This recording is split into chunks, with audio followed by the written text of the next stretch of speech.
उस दौर में आपको याद होगा कि अमीर बलाश टीपू के जो करीबी साथी एहसन शाह को भी OCU इकबाल टोन ने गिरफ्तार किया था और उन्हीं के हाथों वो अपने अंजाम तक भी पहुंचा था। इसी तरह इस सारी तफ्तीश के मरहले को उस वक़्त के DIG OCU इमरान किश्वर और SP आफ्ताब फुलरमान बराह रास्त इस केस की निगरानी ना सिर्फ कर रहे थे बल्कि रोज़ाना की बुनियादों पर इसकी रिपोर्ट भी तलब करते थे। उस दौर में मुझे अच्छी तरह याद है कि DIG इमरान किश्वर ने मीडिया टॉक करते हुए इस बात का बरमल्ला इज़हार किया कि अमीर बलाश टीपू कत्ल केस के जो दो मुल्ज़मान, एक ख्वाजा तारीफ़ अल मरूफ तीफ़ी भट्ट और ख्वाजा अकील उर्फ गोगी भट्ट, जो गोगी भट्ट हैं उनके बारे में कोई ऐसे ख़ास शवाहिद नहीं मिल सके जिनकी बिना पर उन्हें गुनहगार करार दिया जाए, या दूसरे लफ्ज़ों में आप ये कहें कि उन्होंने कहा था कि उनके हवाले से कोई ऐसे शवाहिद नहीं मिले, लिहाजा वो इस केस से उनका कोई तल्लक साबित नहीं हो रहा। ये तो वो चीज़ें थीं जो उस दौर में थीं,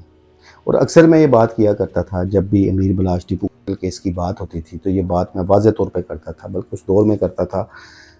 कि मेरी समझ से बाहर है कि गोगी भट्ट क्यों पेश नहीं हो रहे या अपनी इंटरम बेल करा के पुलिस को फेस क्यों नहीं कर रहे। वो तो क्लियर है, क्योंकि जब आला पुलिस अफसरान ने कह दिया है, अब एक ज़िम्मेदार जो DIG लेवल का अफसर है वो ये बात कर रहा है कि गोगी भट्ट बेगुनाह है, तो फिर उन्हें तो आ जाना चाहिए और अपनी आप को क्लियर कराना चाहिए। लेकिन उस वक़्त ये अब ख्वाजा अकील उर्फ गोगी भट्ट इस बात को बेहतर समझते हैं कि वो उस दौर में क्यों नहीं पेश हुए। खैर 1.5 साल की रुपोशी ख़त्म करके उन्होंने इंटरम बेल कराई, उसके बाद उन्होंने JIT की तफ्तीश को भी ज्वाइन किया और JIT की तफ्तीश में उन्हें गुनहगार करार दिया गया। मैं एक बात तब भी कर रहा था कि एक अभाम पैदा हो। OCU पहले कह चुका है कि ये बेगुनाह है, अब JIT कह रही है कि ये गुनहगार है। अब इसमें